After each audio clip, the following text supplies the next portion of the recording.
They didn't yell, didn't break anything, didn't need to shout to tear me apart. Just 3 sentences. One look, a door closing. Then silence. "You've shamed us." My sister Claudia said it in a voice so calm it made me feel like the crazy one. She sat at the head of the dining table in her dark prosecutor's suit, hair pulled tight, eyes like cold marble. On the TV screen behind her, her face appeared with the headline, "District Attorney Claudia Cruz Praised for Justice in the Community." I sat at the other end in Grandma's old chair. In my hands was a college diploma Humanities. Not law, not medicine, not anything worthy of the Cruz name. I smiled, a small defensive smile, then asked as a last instinct, "Does anyone else in the family know?" Yet no one answered. "My name is Elena Cruz, born and raised in San Antonio, Texas. I once thought I belonged to a family, until the day they erased me from the list of those allowed to be loved. If you're reading this, I want to know, has anyone ever made you feel like you're not enough? If so, leave a comment. Just one line. You're not alone." It started with a text, then an email, finally a video, filmed secretly, leaked. Me in my most private, vulnerable moment. An ex-boyfriend I thought he loved me posted it online to get revenge after I left him. My sister was the first in the family to find out. I only knew when it was too late. She sent the video to my father, Manuel Cruz, with a single line. "We need to act before this damages our reputation. Not to protect me, to protect the Cruz name." Dinner that night was canceled. No one told me. Dad stormed into my room like a hurricane. He clutched my diploma. "You think I raised you so the whole world could see you like this." I trembled. I didn't know he kept the video. I was violated. "You violated the Cruz name," he roared, throwing my diploma and bank card onto the bed like trash. My mother, Teresa, stood at the door. Her rosary beads twisted tight in her hands, turning her knuckles white. She didn't look at me. Not a word. I turned to Claudia. She stood in the hallway, hands clasped, eyes cutting like stone. No mercy. Not a blink. I packed a few clothes into an old red backpack, added a few books, Rilke Simona Weil, people who understood me more than my family ever did. As I stepped into the living room, Dad stood by the dining table. My bank card lay there untouched. He didn't look at me, just said, "Don't call, don't write. From now on, you're not my daughter." I didn't cry. I just felt empty. Mom watched me through the curtain's gap. No wave, no words. Just standing there, like a statue. That night, the Texas air was stifling. I walked out into the street with my backpack, no direction. No one saw me off. No one asked where I was going. I left that door like a ghost, no trace left behind. I started rewriting my story from there. Not for pity. Not to beg anyone to look back, but to look at myself for the first time without shame. The question I'm often asked now is, how did you survive without a family? The answer is simpler than people think. I learned I didn't need anyone to save me. But surviving is one thing. Living with purpose is another. And I learned that not in fancy rooms, but in community kitchens under flickering fluorescent lights, among people forgotten like me. Have you ever felt erased from what was once home? If so, share your story. I'll read it. I wasn't Elena Cruz anymore when I boarded that bus that night leaving San Antonio. I became Elrena, a name I chose. I didn't know where I was going, only that I wouldn't go back. But even as I tried to bury the past, it found its way back. In a courtroom 15 years later, when I was no longer the rejected daughter but the governor of Colorado, and they finally had to see me. I remember that night clearly, the Greyhound bus station on the east edge of San Antonio. Dim lights, cold tile floors, and the smell of metal mixed with cheap floor cleaner. I sat alone on an aluminum bench, a one-way ticket to Denver, crumpled in my hand, my old red backpack dragging at my feet. No one knew I was leaving. No one asked. The bus left at 2:10 a.m. I couldn't sleep. Through the dusty window, Texas streetlights faded behind me like memories I was trying to leave behind. Memories I didn't know what to hold on to for anymore. I thought I'd cry, but the tears didn't come. Instead, there was a stinging numbness, a thick silence inside. I didn't know where I'd go in Denver. I only knew this wasn't home anymore. And the name Elena Cruz, once proudly written on my birth certificate in the family mailbox in my mother's prayers, became the thing I needed to shed most. Those first days in Denver were brutal. I stayed in the car of a college friend, Jessie, the only one who picked up when I called. She'd just moved to Denver for grad school, and though she only had a car and a tiny apartment, she let me sleep in her back seat for a few nights. I didn't dare ask for more. Not because Jessie complained, but because her pitying look made me feel like a stain no one knew how to clean. On the 7th day, I slung my bag over my shoulder and walked away without a word. Jessie cried. I didn't. I lived like a drifter. No address, no plan. Just the need to keep moving, never stopping. I slept under train stations, ate discounted bread, and stuffed spare change into my coat pocket. One evening I found an hourly cleaning job at an old clinic on the west side of the city. The manager only asked my name. I said Elle. No one questioned it. And from then on I kept that name. I didn't erase Elena because I hated her, but because I knew if I held on to her I wouldn't survive. Elena was the one rejected. Ella was the one trying to live. Have you ever had to cut something from your past to keep breathing? If so, share. Maybe we have something in common. One March night, it snowed lightly. I found a concrete overhang under an overpass near Santa Fe. Cold, but sheltered from the wind. I gathered damp newspapers, laid them on the concrete, and curled up. Then I pulled out a small brown leather box, the only thing I brought from home. Inside were letters my mom wrote me in middle school, a few photos from Christmas 2009, and a notebook with a cover that read, Cruz Recipes and Notes, Mom used to keep it in the kitchen. I held each item trembling, not from the cold, but because I knew I was about to do something that would hurt a part of me forever. I tore each page, Mom's recipes in blue ink, the photo of me in a red dress at Dia de los Muertos, the letter that said, My daughter is the brightest in the world. Page by page, piece by piece, I threw them into a small fire I'd started with a cheap lighter. The smell of burning paper mixed with the falling snow, fragile and painful. I watched the flames die out, then turned to a bus's side mirror nearby.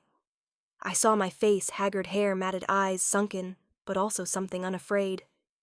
I whispered to myself, nothing left to lose, so start with yourself. I took any job I could.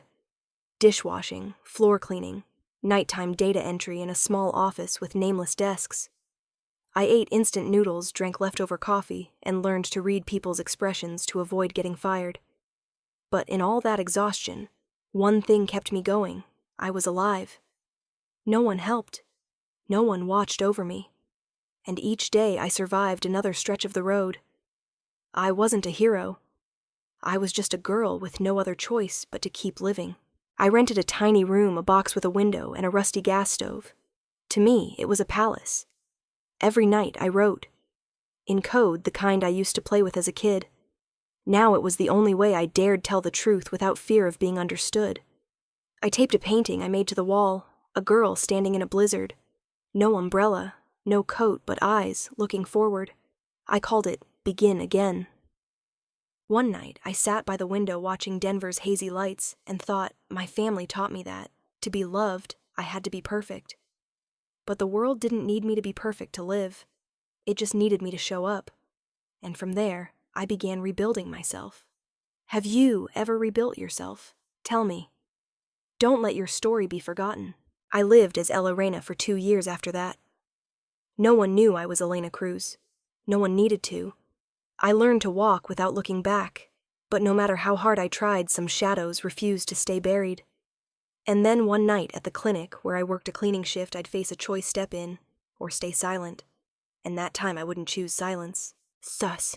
That first winter in Denver taught me that cold doesn't just come from wind and snow. It comes from the way people avoid your eyes on the street from sleep, interrupted by car horns, from hands cracked raw by industrial cleaner.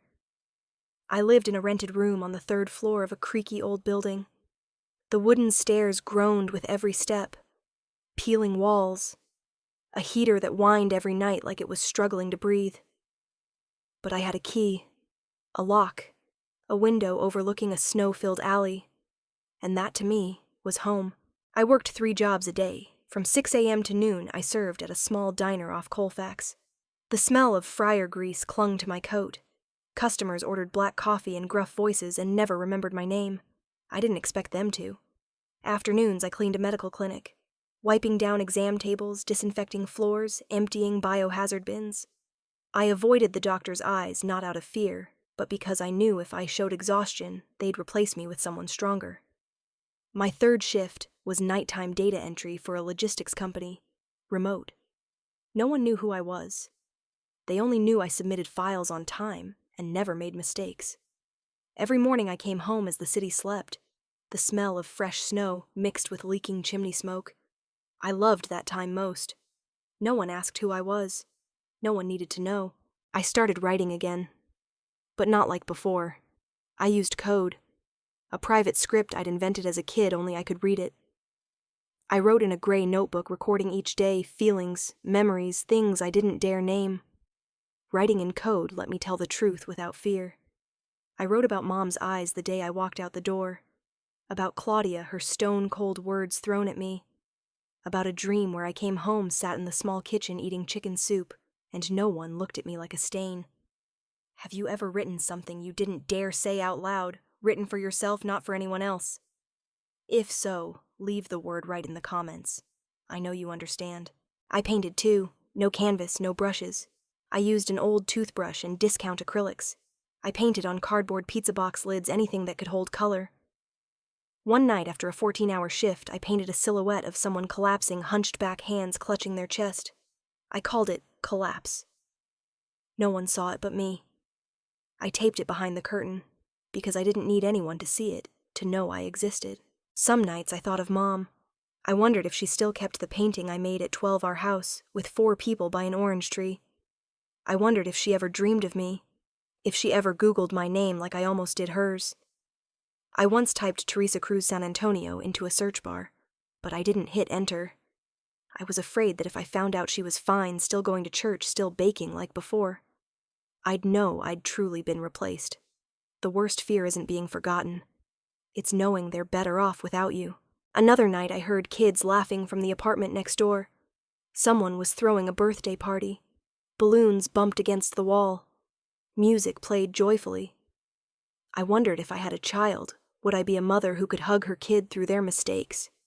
Or would I repeat the cycle, can a heart once frozen ever teach someone else to love? If you've ever feared becoming the person who hurt you, I understand. Leave the word fear. No one will steal your pain. I lived like that for over a year. Silent, struggling, invisible.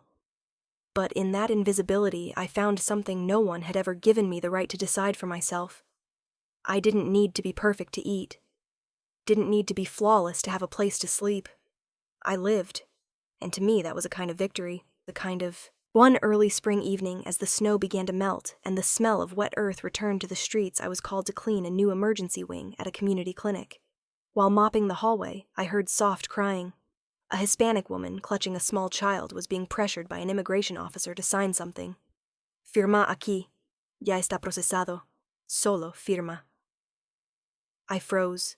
My heart pounded. A single thought flashed in my mind. Nothing left to lose, so start with yourself. And I stepped forward. No one cast me as the lead. I entered that scene as part of the background old gray t-shirt mop and bucket. The tile floor gleamed under fluorescent lights. The smell of disinfectant clung to my hands like every memory I wanted to scrub clean, but couldn't. I was cleaning the second-floor hallway of a clinic for immigrant communities East Denver. It was usually quiet at that hour, but today there was crying. Soft, choked, but enough to send a chill down my spine. I walked slowly toward the corner. A petite woman, dark-skinned hair disheveled, clutched her child to her chest. She didn't speak, but her eyes were full of panic. An immigration officer in uniform stood across from her, holding a stack of papers. Firma aquí, he said curtly. Ya está procesado. Solo firma. I didn't understand all the Spanish, but I understood the situation. Clearly, the woman was being pressured to sign deportation papers. Maybe she didn't fully understand them. Maybe she did, but was too scared to resist. I set the mop down. My heart pounded like it would break my ribs. I wasn't a lawyer. I had no authority to intervene. I was a janitor, invisible, but my feet moved forward anyway. I stepped between them. "She's not signing anything," I said. My voice was hoarse from a day of silence, but it rang clearer than any siren I'd ever heard. The man turned to me. "Who are you?" I don't know where the calm came from. Maybe because I was so used to fear it no longer controlled me. "I'm someone who knows those papers aren't valid," I replied. "The system hasn't updated. That form was recalled last year." I lied, but I didn't blink. The man frowned, glanced at the papers, hesitated, then shrugged, muttered, "No importa," and walked away. The woman sank to the floor, clutching her child. No words. No one spoke in that moment. But I knew that moment changed my life. Have you ever done the right thing, knowing it could cost you everything? If so, leave the word dare. I want to read your stories of courage. 2 days later, I was called to the manager's office. I thought I was getting fired. But the room wasn't filled with white coats. Instead, there was a man in a rolled-up shirt kind face and eyes like he'd lived through many lifetimes. "Ella Reina?" he asked. "Yes. I'm Rafael Ortega, director of Alma Libre." I hadn't heard the name, but on the wall were photos of community work, a city commendation, and a corner with a free lunchbox program. "We heard about the other night," he said. "Weren't you scared?" I shook my head, then thought again. Yes, but it didn't matter anymore. "Why did you do it?" I looked at him straight. "Because I had nothing left to lose." He smiled. Not pity, a quiet understanding. "Want to work for us?" he asked. "Not cleaning floors, standing up." I started as an assistant, translating filing, taking notes at community meetings. No title, no shiny badge, but I was heard, seen, taught. I remember my first day at Alma Libre. Pale blue walls, old plastic tables, a creaky ceiling fan. But I saw something I hadn't in 2 years of drifting hope. No one asked about my past. They only cared what I did today. I worked day and night. In my spare time, I read immigration law, printed documents from the library, took notes like I was relearning my own life. I heard stories from immigrants from El Salvador, Haiti, Honduras. Each had a reason to flee, but all shared one thing: they just wanted to live, to stay, to be human. Once I held an elderly woman who'd lost her son in an ICE detention center. She had no one left. I could only say I'm here. Sometimes that's enough. Raphael was the first to see me as real, not a shadow, not a burden, but someone with a voice. Everyone has a moment where they choose stay silent or do something he once said. "I think your moment has come." And I knew he was right. Have you ever met someone whose single sentence changed your life's trajectory? If so, share their name. Let the gratitude be written even once. Ella Reina was once just a fake name, but now it was tied to real actions. I wasn't anyone grand, but I was no longer the invisible janitor. I was the one who stepped into a coercion and said no. And from that moment, I never went back to silence. I never thought the sound of a keyboard could carry the weight of a judge's gavel. But in my 3rd year in Denver, I realized some things are changed not by shouting, but by a budget plan written in the right structure. After the clinic incident, I was officially hired at Alma Libre. Raphael didn't promise titles, or a future. He just said, "Do real work and real results will find you." I started small, translating, taking minutes, handling logistics. The work was sometimes mundane, but I did it like I was dusting off my own heart. Mornings, I made coffee for the community advocacy team.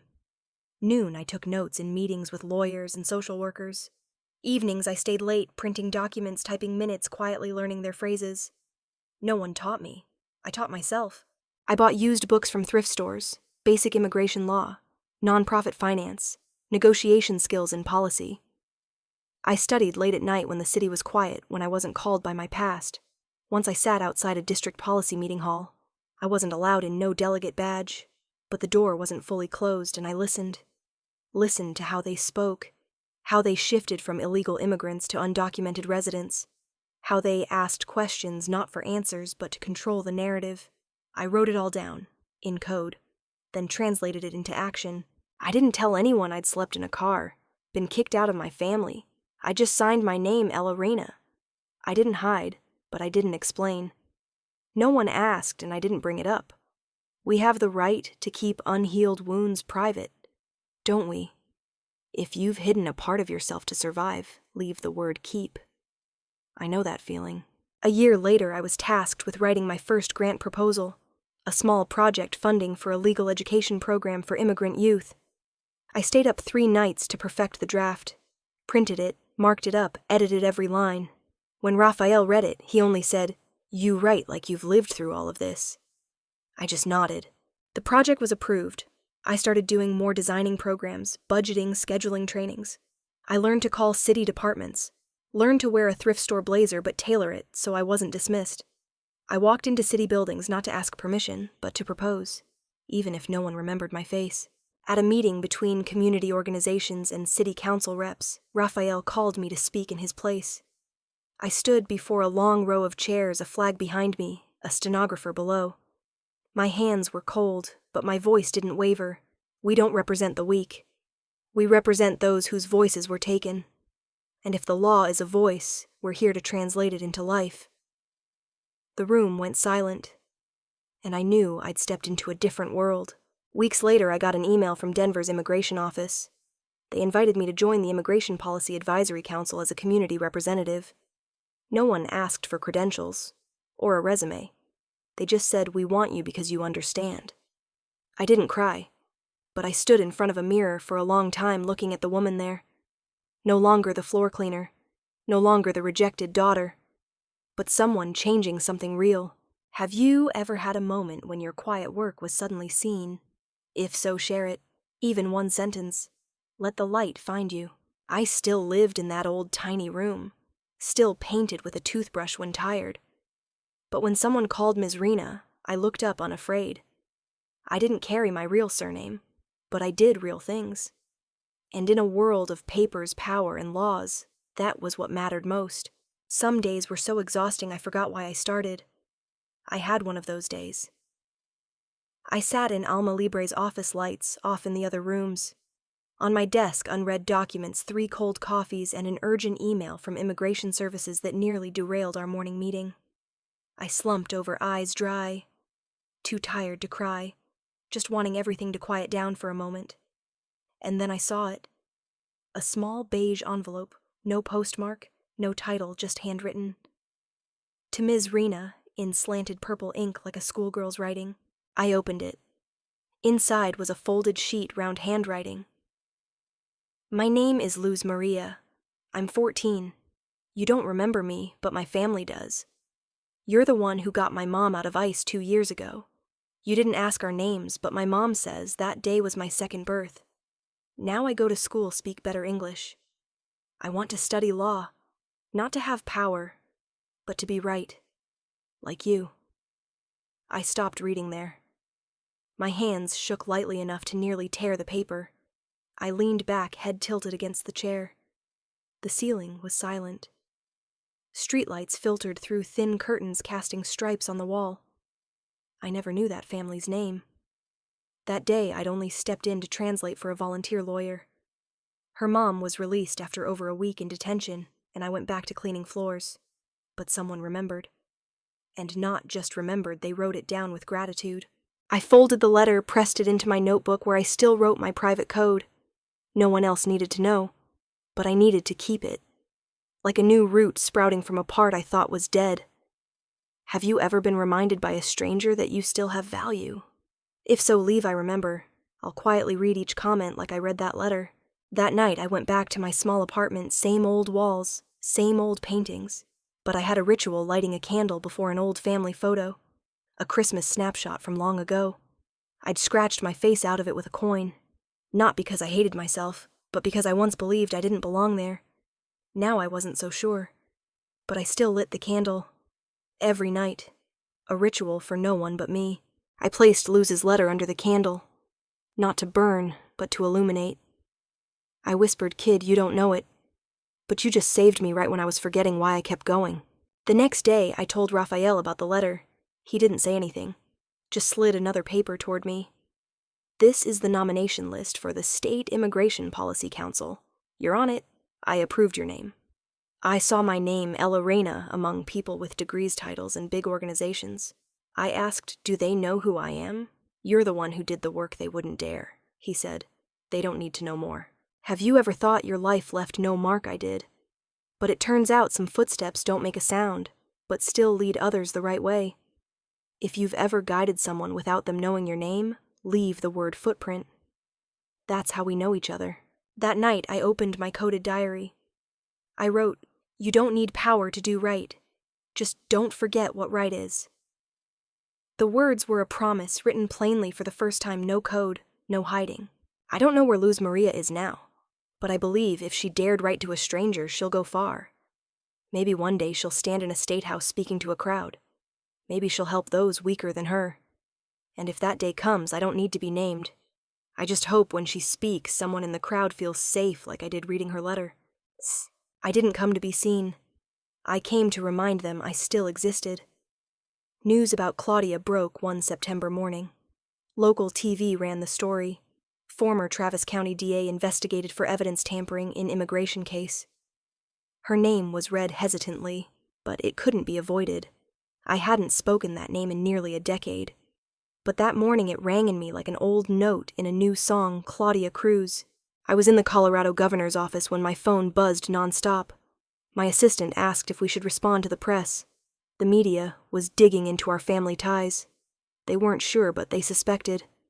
I said no statement, no comment, no interference. But I booked a flight to Austin under Reina L. No security, no press. I wore a long charcoal coat, sunglasses, a wide-brimmed hat. I arrived early, took the side entrance, sat in the back row, where the light only half touched the wooden floor. The courtroom was tense with silence.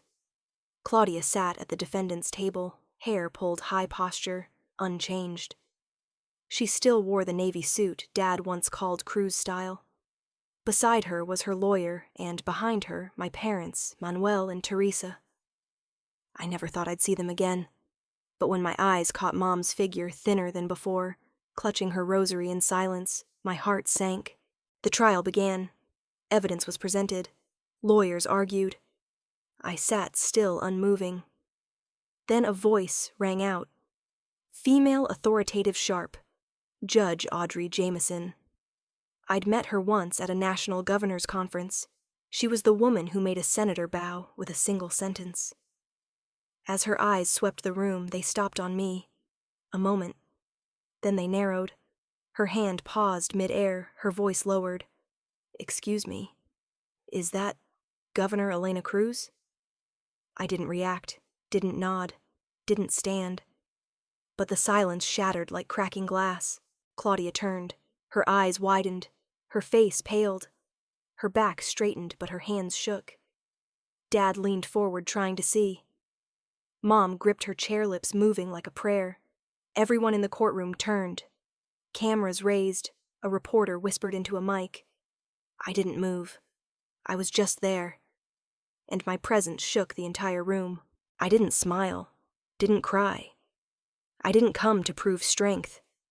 I came to show I'd never vanished. Have you ever stood before those who erased you, and without a word made them remember you? If so, leave enough. Because sometimes just showing up is a conversation. I left the courtroom after the recess. No one called out. No one followed. I walked through the plaza past the years I was invisible. Each step echoed the time I'd been frozen. That night, I sat by the hotel window looking down at the old city. Austin was the same, still bright, with lights still gritty and humid. But I was different. I was no longer Elena Cruz, the daughter kicked out. I was Governor Cruz, a reminder that even when erased, I kept writing my story. Some apologies don't need to be accepted, just spoken. I returned to the courtroom that Thursday morning. Same room, same hard benches, same slanted light on the wooden floor. But today everything felt taut as a wire. Cameras in 3 corners. Live broadcast. Every move recorded, every word a testimony.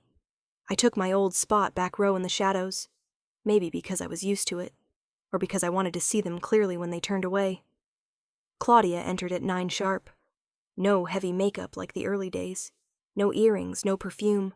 Just a plain gray suit and tired eyes. She didn't look for me. I didn't hide. Judge Audrey Jameson opened the session. The defense lawyer stood, but Claudia signaled to interrupt. "I'd like to speak for myself," she said, voice hoarse and slightly trembling. The room held its breath. "I alone am responsible for my actions," Claudia began.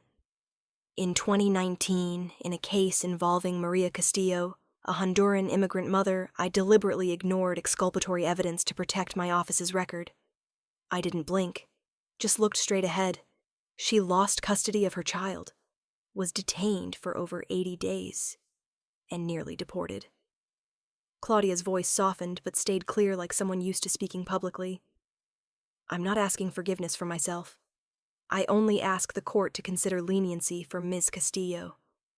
I stole justice from her, and if I have any conscience left, let her at least get what she deserves." No one clapped. No one spoke. But the room was no longer a trial. It became a moment of truth. I looked at Claudia. No longer the one who sent my video to Dad. No longer the perfect sister I resented.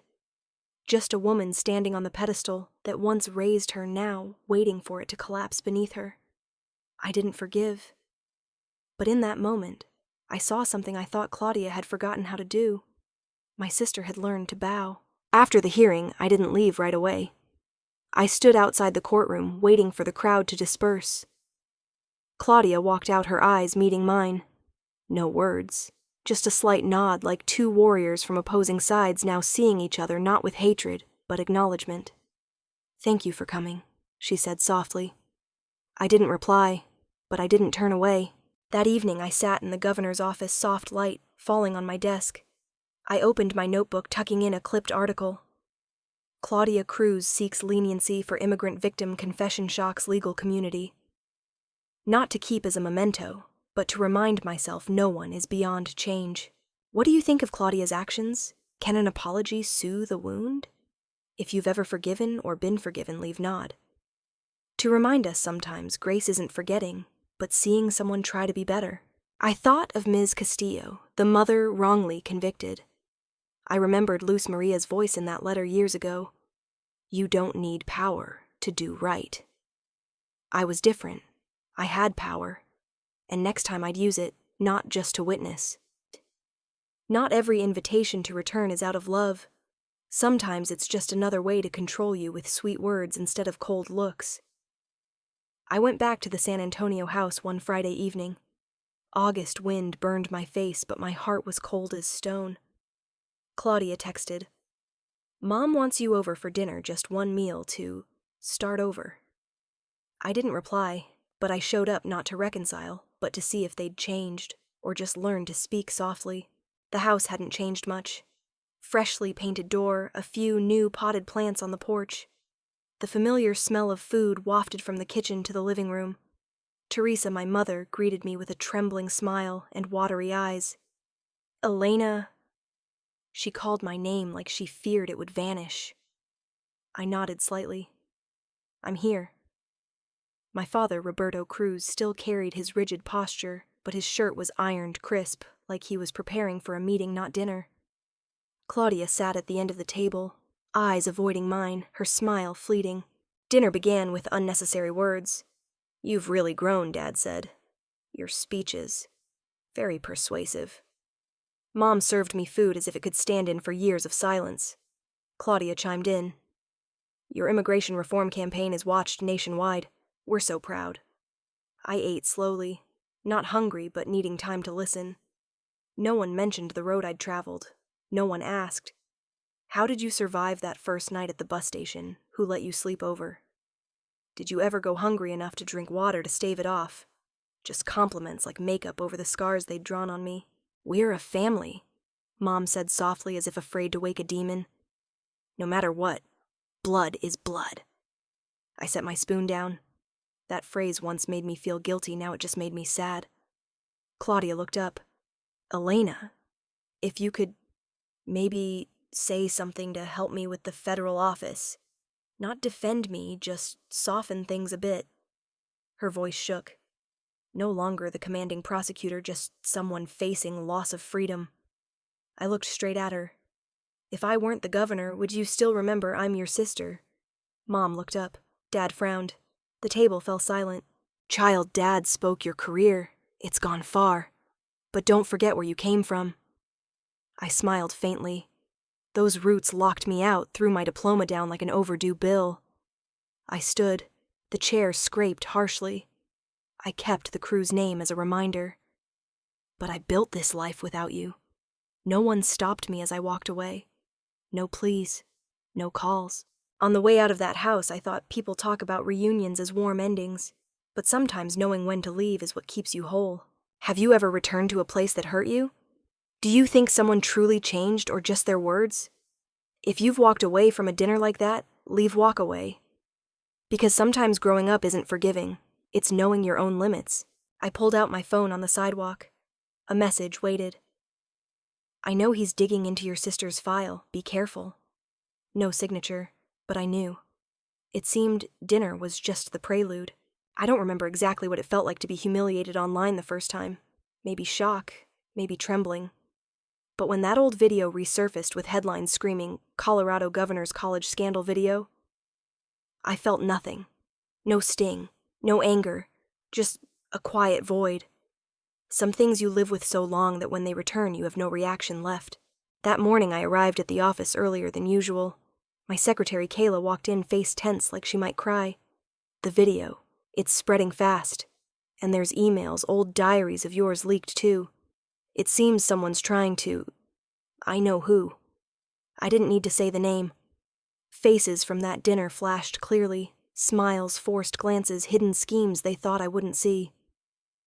I walked into an emergency meeting with my communications team. They're attacking your reputation, one said. We can fight back, issue a statement, threaten to sue. No, I said, voice oddly calm. We won't react. We'll make a law. That afternoon I stepped to the press podium. No pre-tweet, no teaser, no hype, just a speech printed on 3 pages. I don't deny my past, I began, because those who've survived by hiding will understand silence isn't lying. It's a form of survival. A reporter zoomed in. I continued. This week, personal information tied to an old version of me was leaked publicly, not for justice, but for manipulation. But instead of bowing in shame, I'm introducing a new bill. Justice Witness Protection. A law to protect political witnesses. The room buzzed.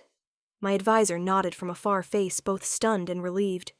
I read each line of the bill like it was a defense for everyone whose family relationships or past was used as a weapon against them. This bill, I said, prohibits any threats, extortion, or coercion of public officials, delegates, or elected officials, using personal relationships, emotions, or family ties. What do we call this act? Memory violence. That night I sat alone in my office. The desk lamp's glow reflected on my hands, still cold as frost despite the heater. I looked at the family photo on my desk. Old, but my scratched-out face remained. I'd done that at 20, sleeping in an empty Santa Fe bus station. I'd thought if they don't want to see me, I'll erase myself first. Now I didn't need to erase anything. I just needed light. Days later, the media shifted. No more governor's hot video headlines, but the woman who named the wound. From scandal to policy, when pain becomes law. Not because I was clever, but because I was no longer afraid. And maybe because for the first time people saw a politician not deny their past but own it, I was once a victim. If someone's used your past to silence you, leave enough. Because yes, we don't need to stay silent anymore. The next week I'll testify for that bill before the federal council. And on that day I got a call from the man who once said I shamed them.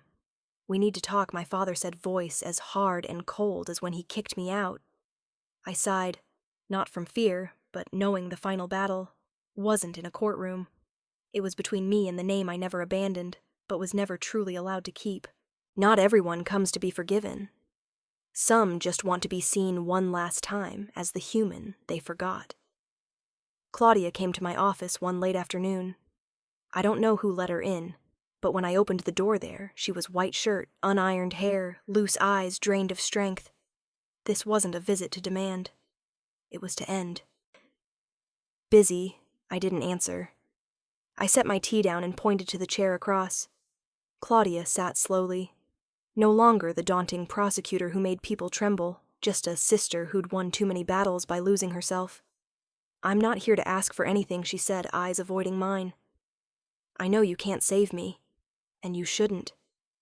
I stayed silent. Part of me wanted to ask, "Then why are you here?" But a deeper part just wanted to hear her speak willingly without my prompting. "I was jealous of you," she said, voice dry as paper. "You lived true. You painted. You cried before dinner. You asked questions I didn't dare, like, why does Mom always look at Claudia when answering Elena?" I didn't smile. Didn't tear up. I just nodded lightly, like a long-delayed letter finally reached its address.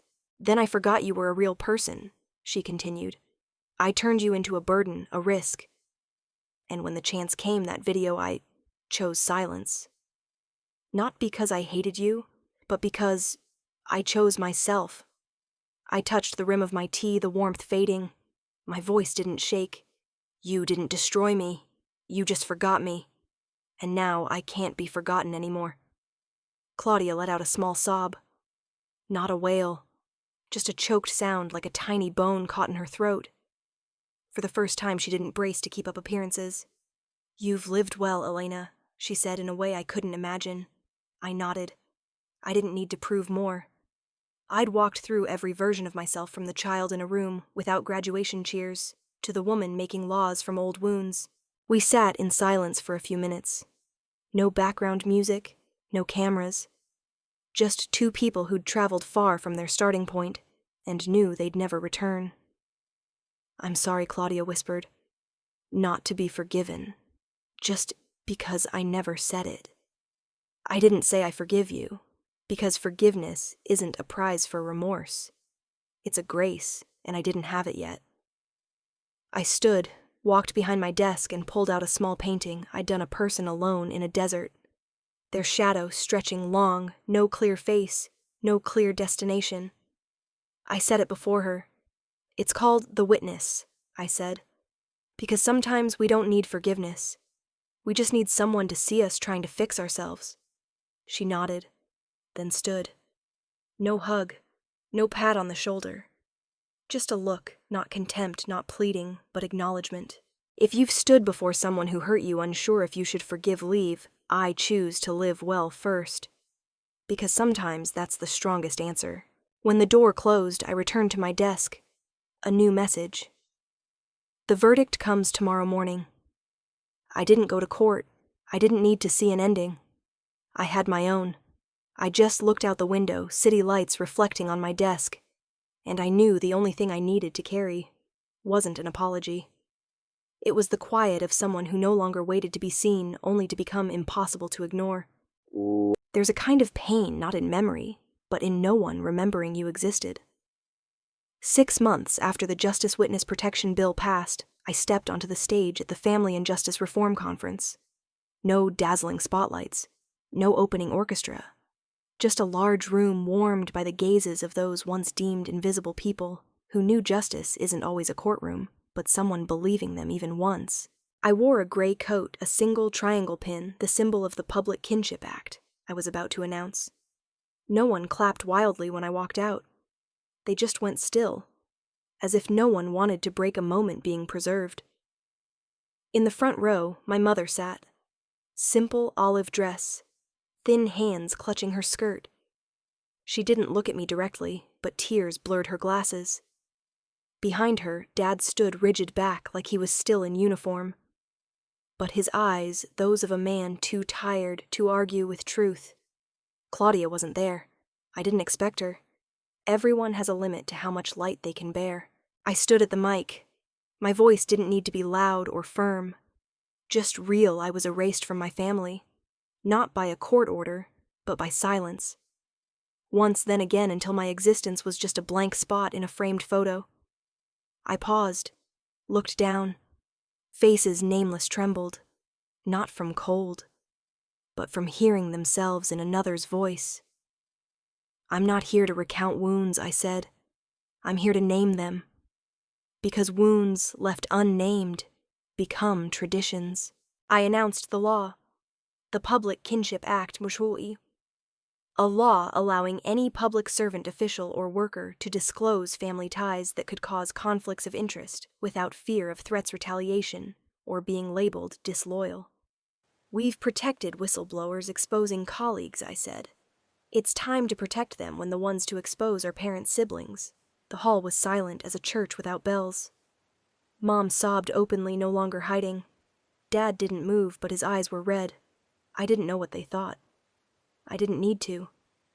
Because then a small hand touched my arm. I turned.